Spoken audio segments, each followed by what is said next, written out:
Om Anandamayi चैतन्यमयी सत्यमयी Parme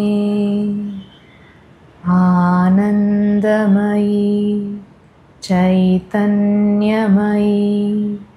सत्यमयी Parme Anandamayi चैतन्यमयी सत्यमयी Parme.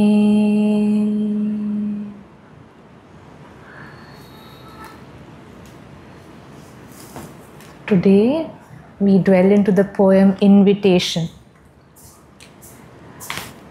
So it is Sri Aurobindo and Mother are inviting us, calling us,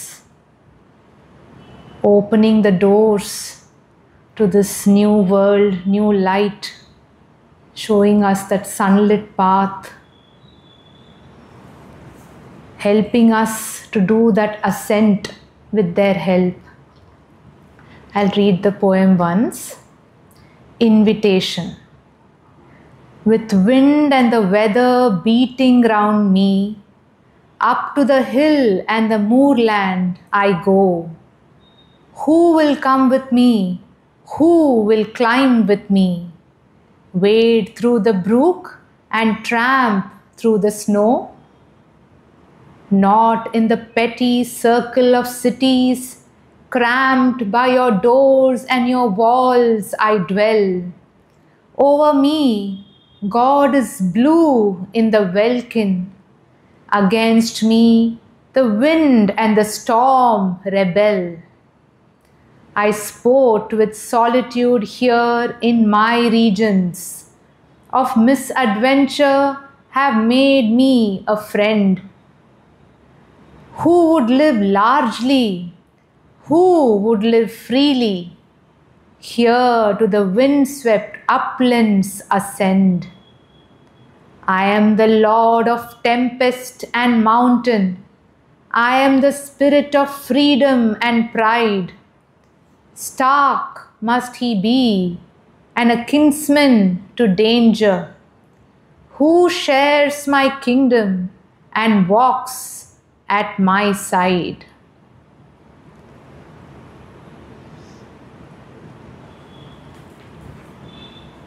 So Sri Aurobindo is calling us all and giving the assurance that He will protect us, He will guide us through whatever storms that we face.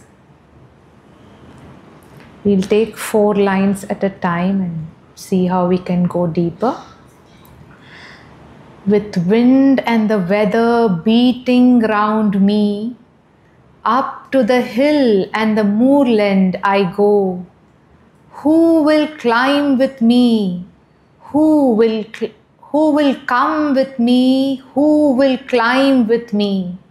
Wade through the brook and tramp through the snow?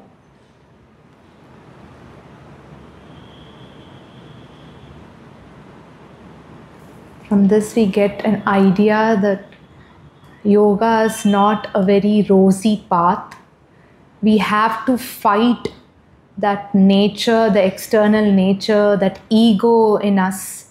Though Sri Aurobindo is describing these weather conditions, it is our weather, our environment. It's very easy to fall down.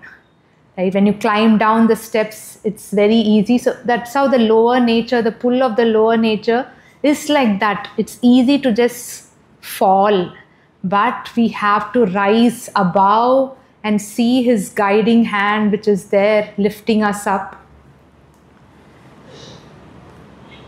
The similar lines I read, one of the dreams of Sahanadi.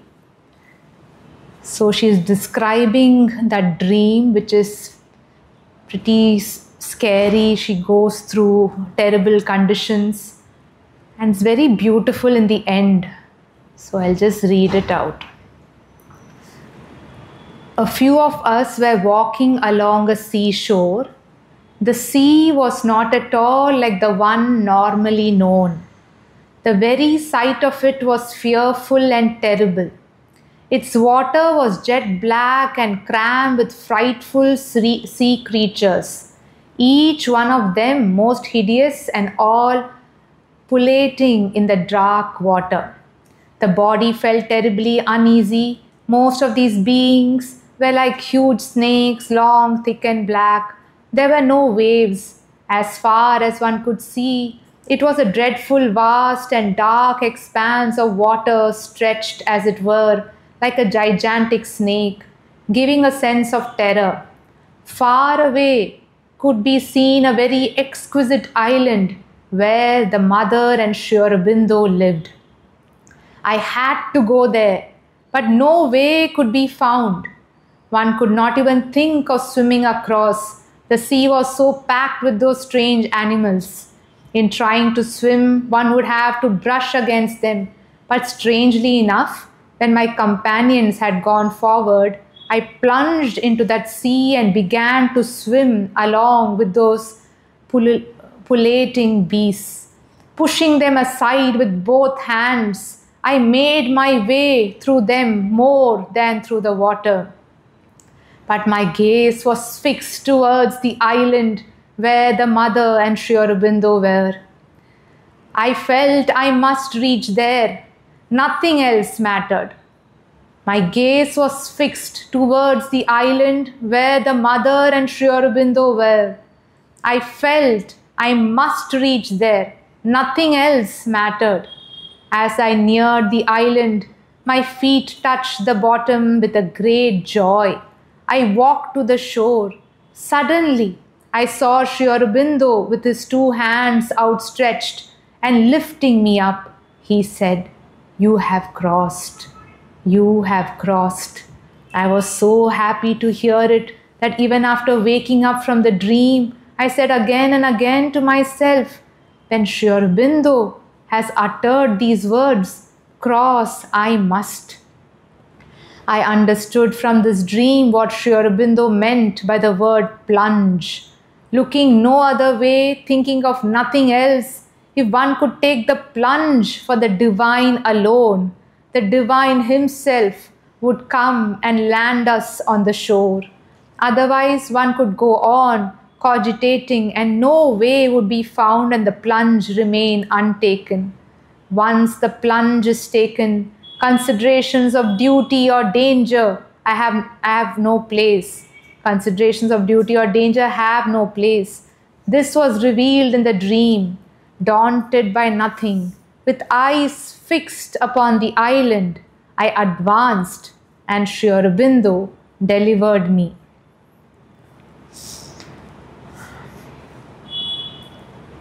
This is so relevant for all of us. Our goal just fixed on Sri Aurobindo and the mother. Nothing else matters. Whatever craziness we are going through, all the hurdles, you just keep your goal straight in front of you and walk to Mother Sri Aurobindo, be in their embrace. Because we have taken birth after birth to where we are, and they have called us in this birth also. And why should anything else matter?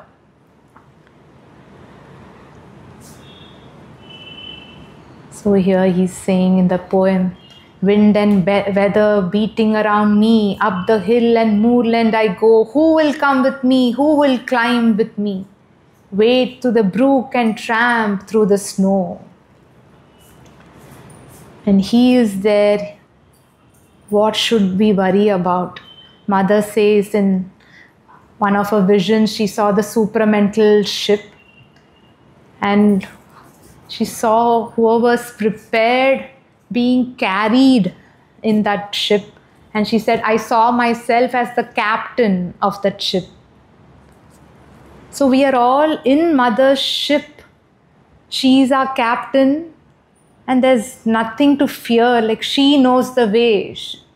She is guiding through all that outer appearances, whatever it is. She knows. Sri Aurobindo talks about in one poem, the captain doesn't err. He knows. We just have to have that full faith, that leap we have to take and plunge we have to take. Knowing that the Divine Master, the Creator Himself is carrying us. Mother, somewhere she talks about the supreme adventure.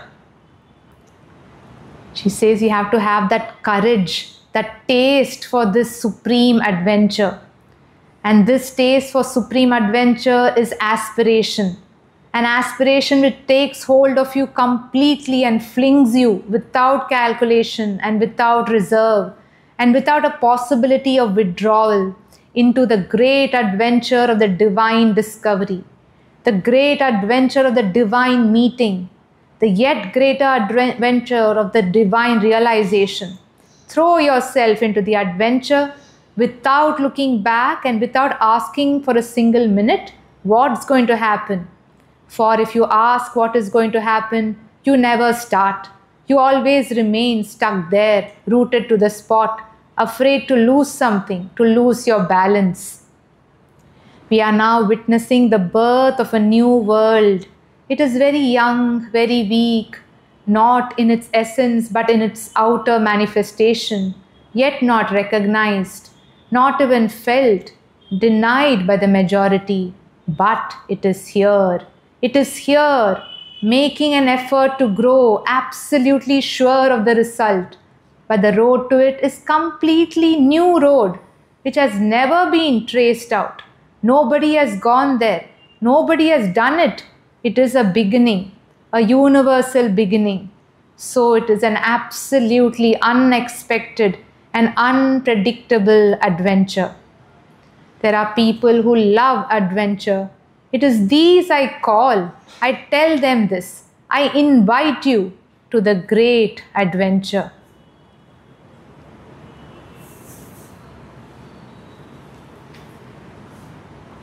Mother, in one place she says, this new world, it is literally at the fringe. It's just waiting to enter. It is ourselves that we have to open to that new force and new light. Your mother, in her own words, is inviting us to this great adventure. And she says, this is something never done before. So the avatars, Mother and Sri Aurobindo, they go first. They trace the path. Like how, many of these trekking companies, they, taking a very layman example, but for many people to just enjoy nature. So there are few people who are very adventurous, very courageous. They go into these really, dangerous forests, make these paths, try to follow the paths which are beautiful and create that path so that we do not stumble and fall later. So it's Mother Sri Aurobindo for us in our yoga. Every step they are walking much in front of us, and again come back maybe to carry us along that path and hold our hand and move us in their beautiful yoga towards them. In the Mother, the book, Sri Aurobindo beautifully says, yes, it is a new path, not done before, not taken before, but all we need is to cling on to that faith that yes, they are there, they are helping, they are guiding. This passage is very, very beautiful and we have to remind ourselves often. So I'll read this.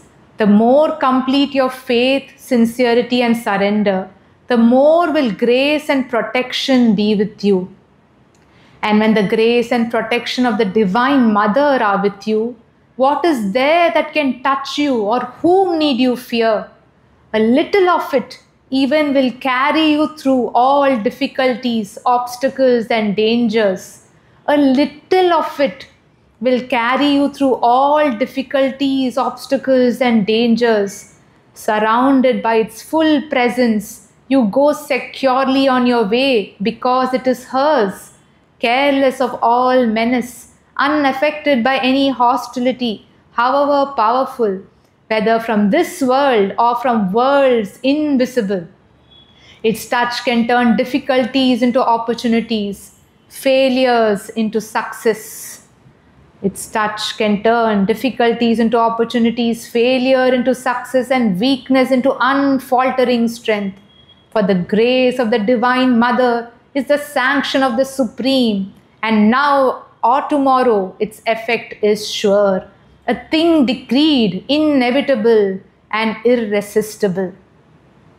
So beautifully he says, a little of it, little of faith you have, also the Divine Mother, she answers to that faith. And she takes you through all these obstacles and dangers. Somewhere in Savitri, I may not be telling the exact lines, even though your door is a little ajar, the Divine will flood you through that little opening. It is so beautiful. Yesterday we were reading such beautiful lines. So Mother is saying somewhere, I take that effort from my end to open that psychic door within you as often as I can. All you need to do is concentrate a little bit. I am opening that psychic door. I am taking the effort. And you are all here, you are called to this yoga, called to me. But still many of you don't take that effort. Why can't you take that little bit of concentration, little bit of calling her, little bit of opening, little bit of stepping back and inviting her presence? Because after all, this Prakriti, this divine Shakti only is acting, doing, moving, breathing, doing everything within us. If we can just surrender and remind ourselves to surrender as much as we can.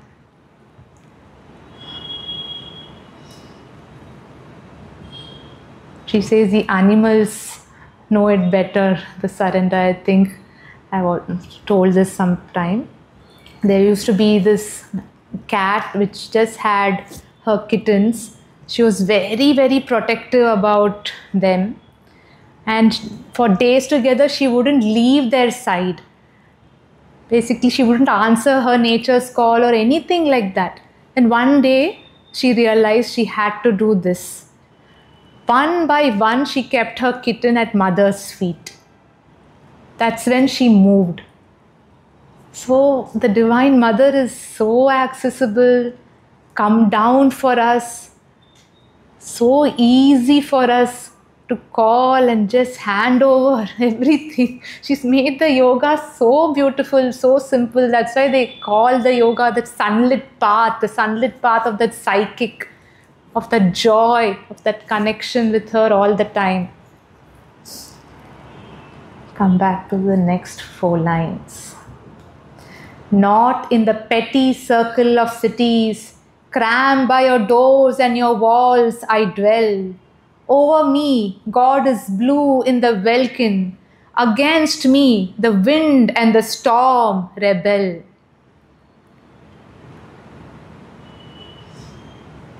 Not in the petty circle of cities, crammed by your doors and your walls, I dwell.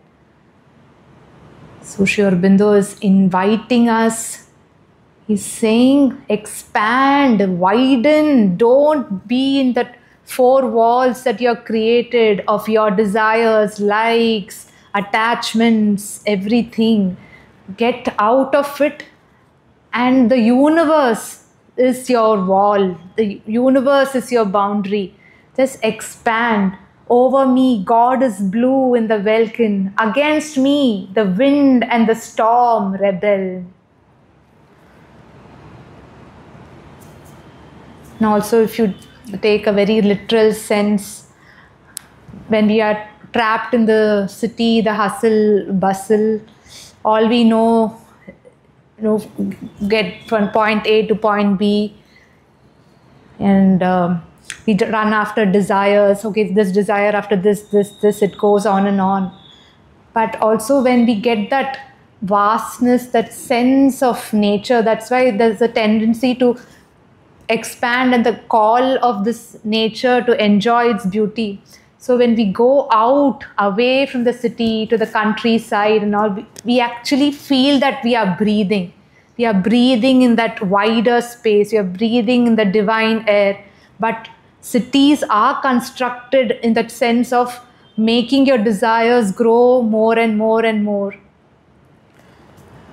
And if you've taken up the decision, yes, I have to reduce my desire, I have to control my desire, get over it. My only desire is to be in the lap of the divine. If you still do, but we are in that environment, you like it or not, you're breathing desire.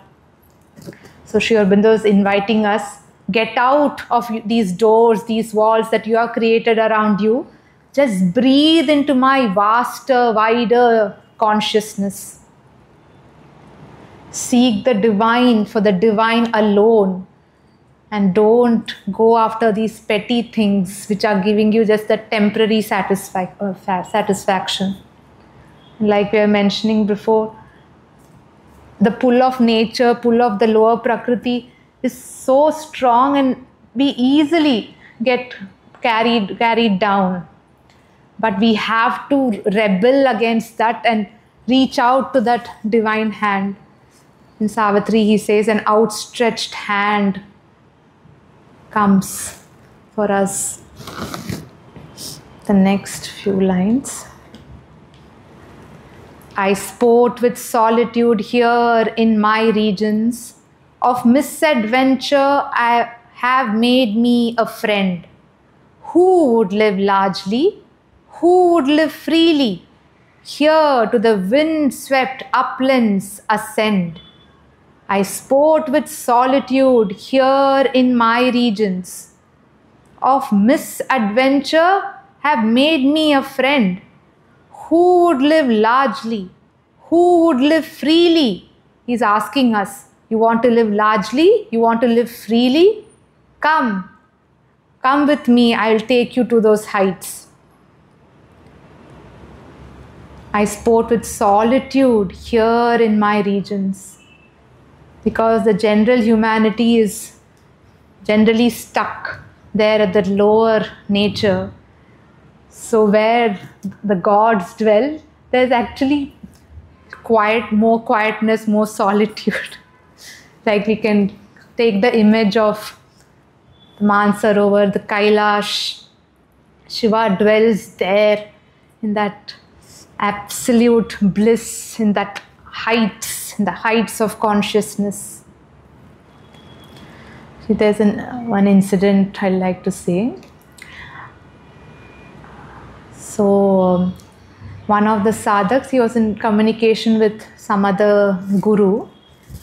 And the guru said, oh, you're from Sri Aurobindo ashram. He is such a great yogi, yogeshwar. I saw him entering the mouth of the supramental sun. Nobody can dare to do that. No, it's because he's prepared, he's the avatar, he's bringing that sun down to the earth. He has the right to do that. And the same incident, this sadhak comes and narrates to Sri Aurobindo. And he said, yes, he saw me go there, but he didn't see me come back. He's come back with that for us, to give us that light. And one more thing is coming.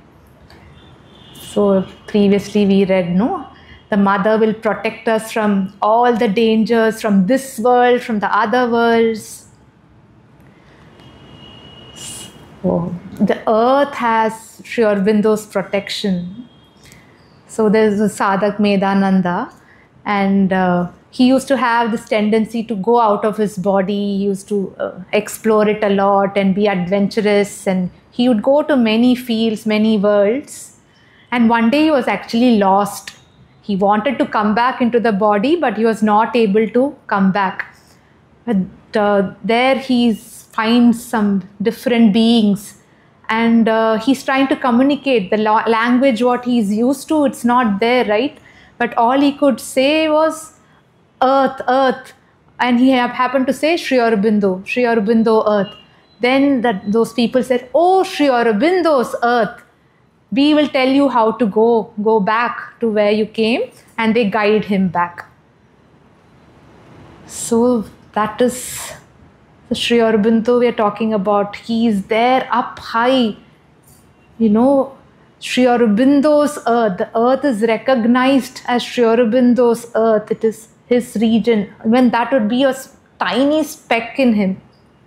The mother is saying somewhere, my child, ashram is a tiny speck somewhere in the region of my abdomen. And we know how vast her consciousness is. Even during the World War, she's saying the battle is happening inside my body. Different parts of her body were representing different countries who are at war. So her consciousness is so big, so powerful, holding everything.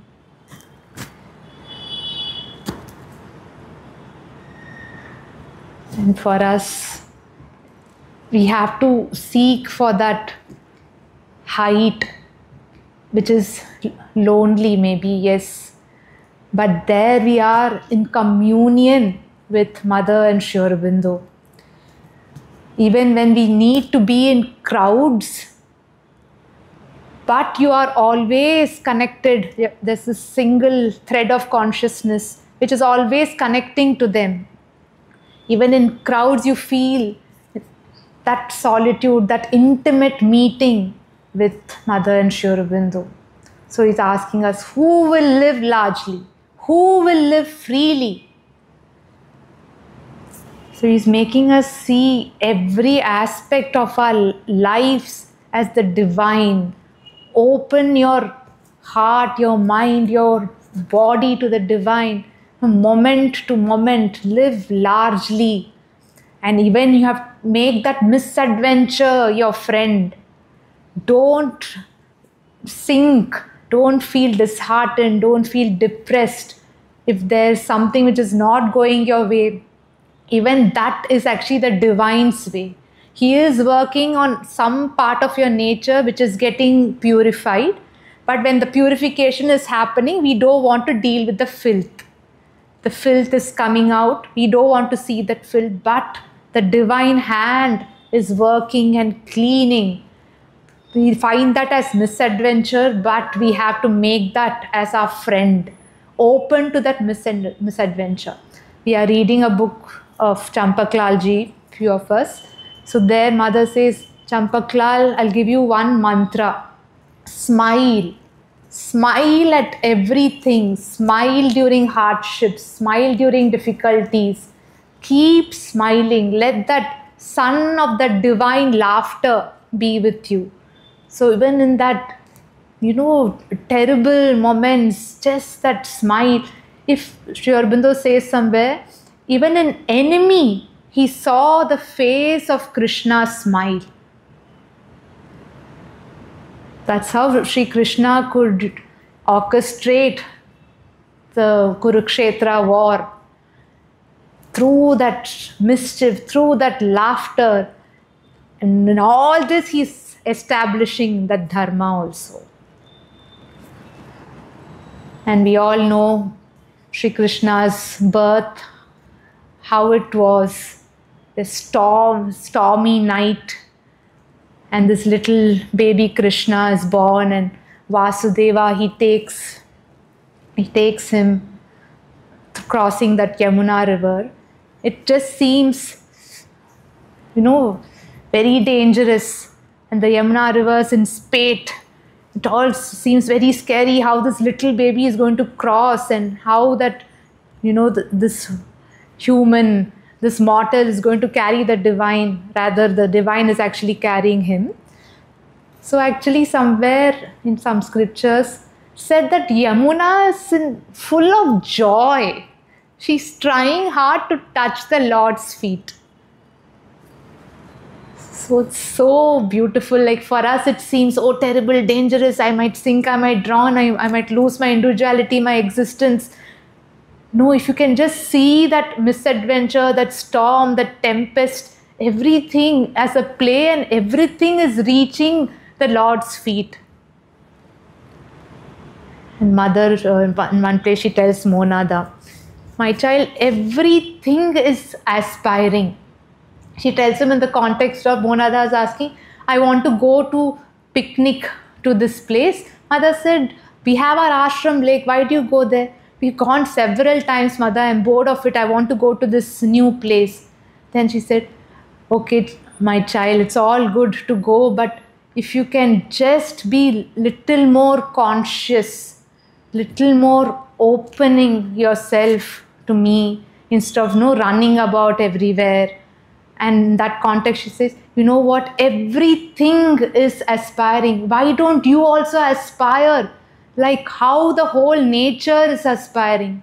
The stars are aspiring to unite with the divine. The trees are aspiring. The sky is aspiring. Everything is aspiring. For some moments, just connect to that aspiration. Then she also says somewhere that in the evenings, all the trees, the plants, since the light is fading, they are calling to the light. Their aspiration is intensest at that time. Oh, when are you going to come? When are you going to come? But we know the sun is sure to come in some few hours, but they are wanting to come, wanting the sun to be there as quickly as possible.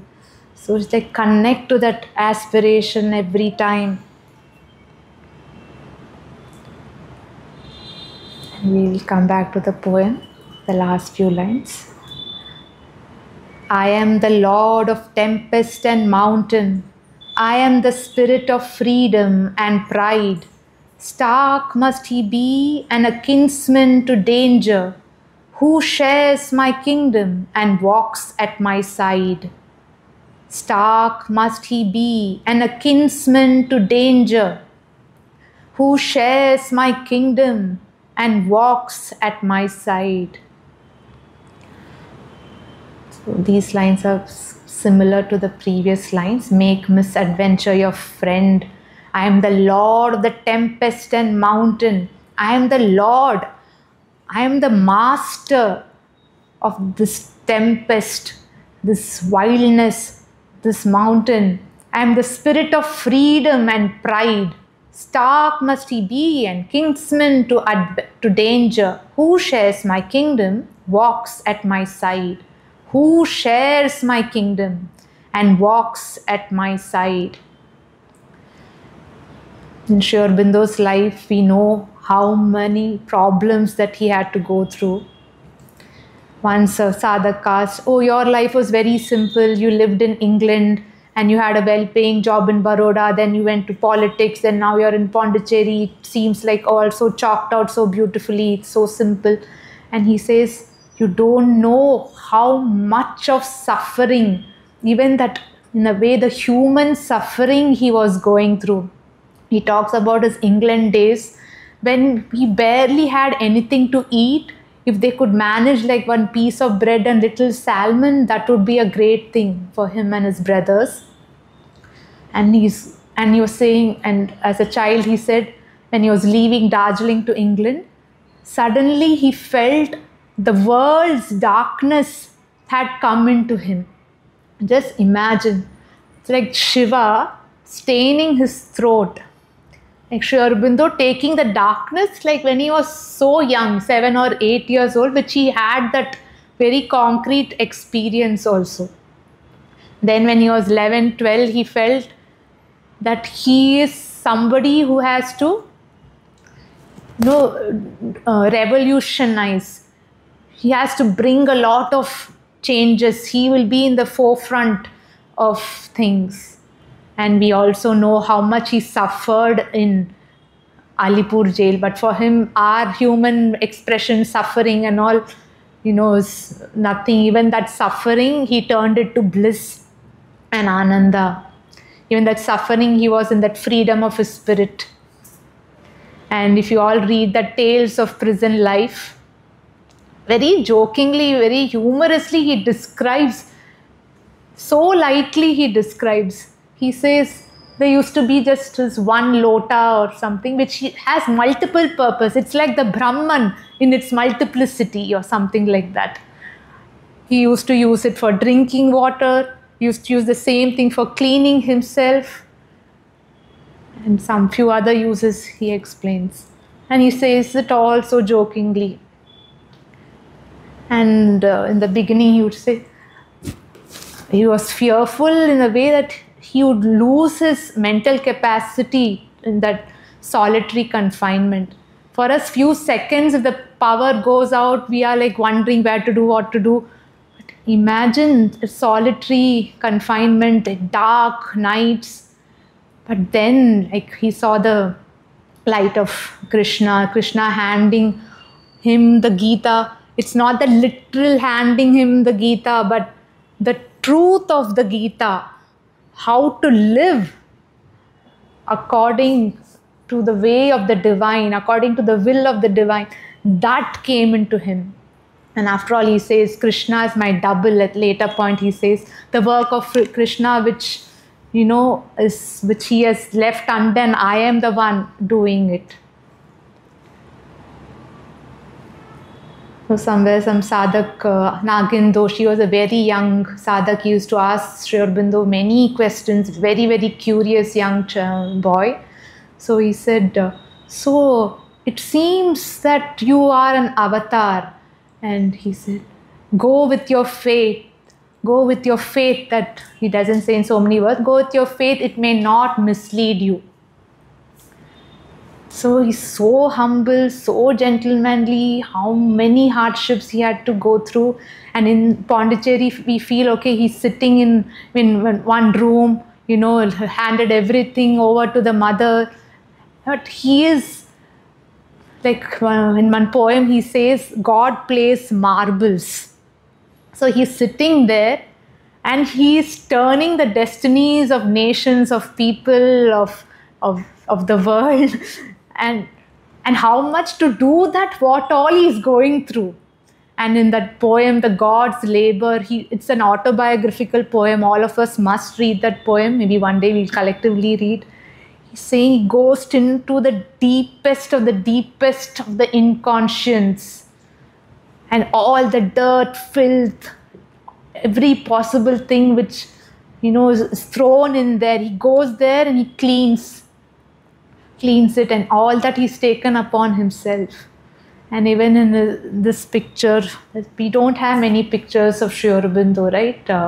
So that one of the French photographers who came, and it was around November 24th darshan, and within few weeks he decided to withdraw from the scene.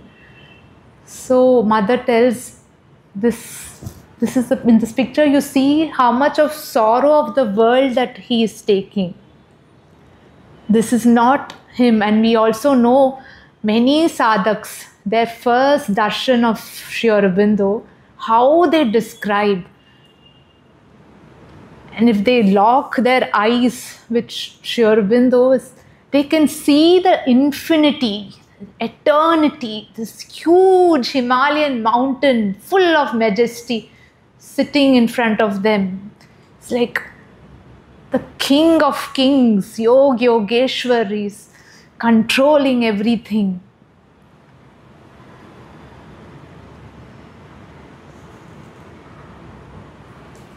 And so he is somebody who fights with that tempest, make that his friend. And we all know this incident when there was this terrible cyclone in Pondicherry. And mother rushes to Sri Aurobindo's room and she tries to close all his doors and windows. Oh, there shouldn't be one drop entering his room, and he shouldn't be disturbed with the windows just shutting and all of that. But as she walks there, complete peace, solid peace. Sri Aurobindo is writing something like nothing is happening around him. That external nature is completely in his hands, in his control. That even that nature couldn't enter that peace, that thick walls of peace, quietude, everything. Even now when we go to his room, we all feel that concrete presence. Now that they are in their subtle bodies, right? They're not limited to that room, that body. They're just everywhere. Mother has said wherever she has walked, whatever part of earth that she's touched, say in Algeria, Paris, Pondicherry, wherever she has walked, that she's put in that aspiration inside the earth. She's transformed that matter. She's touched that matter with her intensest light. One of the sadhaks, Alokda, when he initially went to Pondicherry, he was so overwhelmed in a very beautiful way. When he went to the playground the very first time, he felt like Mother has walked in this playground. This is a playground where the supramental descent happened. He immediately grabs handful of that sand and eats it. Like, let me digest this. So it is like that aspiration also of that sadhak. Mother has walked here, and try to be in communion with her, like that. Who shares my kingdom walks at my side. These lines also depict a picture of like Lord Shiva. He can be that so benevolent, so sweet, ever pleasing. Anybody asks for a wish, he's granting. Asuras is asking, he's granting. Again, he comes and whatever chaos the Asuras created, that also he somehow tries to vanish. So at the same Shiva, he's the Lord of the tempest. He's that Rudra. When Sati, in that yajna, Sati gave herself up, and Shiva is carrying her body. He's drifting here and there, Then Vishnu had to come in and say, Shiva, you're falling, you're not doing your responsibility. You're the preserver of this world because you are in this grief and holding Sati's body. The world, the earth is, not getting protected. So then he had to intervene and cut Sati's body into those 54 or 52 pieces. So that Rudra Bhava of Shiva, and also that benevolent Shiva, the Lord of the tempest. Talking about Shiva, one incident is coming. I don't know if some of you have seen that Devon Ka Dev Mahadev. I would really recommend. It came quite some time back, but they really captured that essence of Shiva through these anecdotes and the stories and everything. So and Shiva, somebody who would break all barriers, right? Like Mother Sri Aurobindo, they break all the barriers. So there's this little boy, there's this small lingam in his village, and there's a bale tree with bearing fruits. So this little boy wants to catch on to those fruits. He's climbing on the lingam of Shiva because he is not thinking much, oh, this is the Lord, I can't touch him and all of that. Then he tries to somehow get the fruit, and the leaves accidentally fall on Shiva, and the drop of sweat falls on the Shiva lingam. Then some sadhus in that area say, how dare you do this? This is, the whole village has to be cleansed. This little boy has done such a misdeed to Shiva and all that. Then Shiva appears and says, I have not felt so much joy. He did Abhishekam with that one drop of some water which fell on me, and that fruit also fell, the leaves also fell. His tender feet was giving me massage so beautifully. What is viewed as so very contradictory and very, very bad, so that also is a lot of transformation, right? Mother says through the small incident also we can see that. So yes, he's the Lord of tempest and mountain. I am the spirit of freedom and pride. Stark must he be, and a kinsman to danger. Who shares my kingdom and walks at my side? Who shares my kingdom and walks at my side? talking about making misadventure your friend, making danger your kin to danger, danger your playfellow, like that. Some lines of Savitri I'll read. Compelled to meet me in thy enemy's eyes, my creature shall demand me from thy heart. Thou shalt not shrink from any brother soul. Thou shalt be attracted helplessly to all. Thou shalt be attracted helplessly to all. Men seeing thee shall feel my hands of joy. In sorrow's pangs feel steps of the world's delight. In sorrow's pangs feel steps of the world's delight. Their life experience its tumultuous shock in the mutual craving of two opposites. Hearts touched by thy love shall answer to my call. Hearts touched by thy love shall answer to my call. Discover the ancient music of the spheres in the revealing accents of thy voice, and nearer draw to me, because thou art enamored of thy spirit's loveliness. They shall embrace my body in thy soul, hear in thy life the beauty of my laugh. Know the thrilled bliss with which I made the worlds. All that thou hast shall be for others' bliss. All that thou art shall to my hands belong. I will pour delight from thee as from a jar. I will whirl thee as my chariot through the waves. I will use thee as my sword and as my lyre. I will play on thee my minstrelsies of thought. And when thou art vibrant with all ecstasy, and when thou livest one spirit with all things, then will I spare thee not my living fires, but make thee a channel for my timeless force. Make thee a channel for my timeless force. Saying, I'll use thee as my sword and as my lyre. We can be that Krishna's flute, and also we can be that sword in Mahakali's hand. He can use us in any way. But still, all we know is that we are in the hands of the divine. His hand is playing. In Savitri, there's a line. Play on all my stops. The flute has these several holes, right? You have to, manage and play. You play on all my stops. Simply have to remember that we can be his sword, we can be that bamboo stick with holes. Nevertheless, whatever way his hand is holding,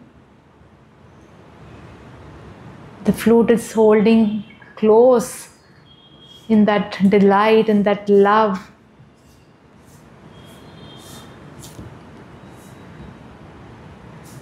Coming to this Mahakali, the Kali aspect, the Rudra aspect, using that sword. I just remembered a personal incident.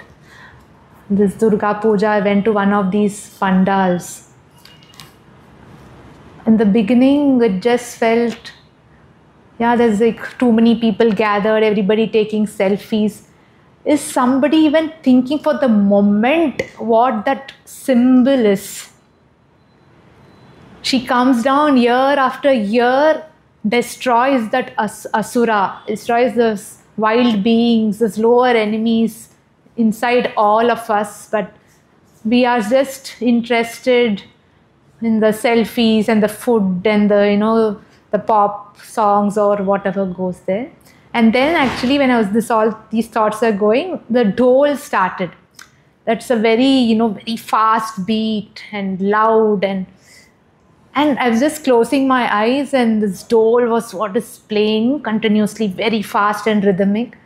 Then actually for a few moments it felt like that this Kali is dancing with that beat. She's slaying, she's killing everything in her way. She's making the path clear and wider and bigger. She's making the ground for, beautiful things to cultivate. And it was actually so beautiful, like what I was considering and, shrinking from and everything. The whole scene, for a few seconds, few moments, it just seemed like the dance of the divine, everything. And whoever has come there, yes, they are part of that dance. Everybody is divine. The divine is playing with himself, the divine in everything. So, yeah, I just wanted to share this. I'll read the poem again, the whole thing.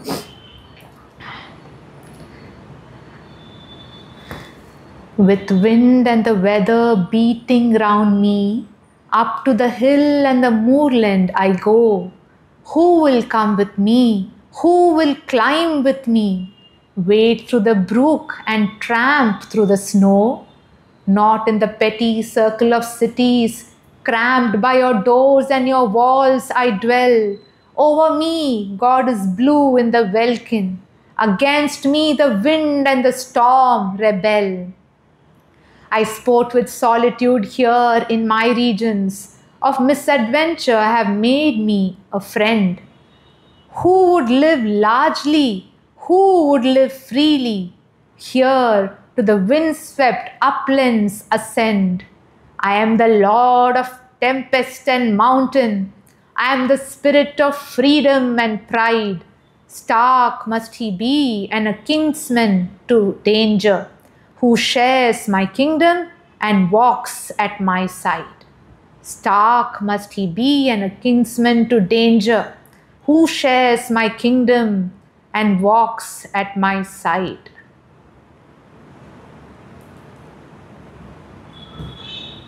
As Mother Sri Aurobindo's children, we must not shrink from any battle, all the inner battles that we are going through. Who shares my kingdom and walks at my side. Stark must he be and a kinsman to danger, who shares my kingdom and walks at my side.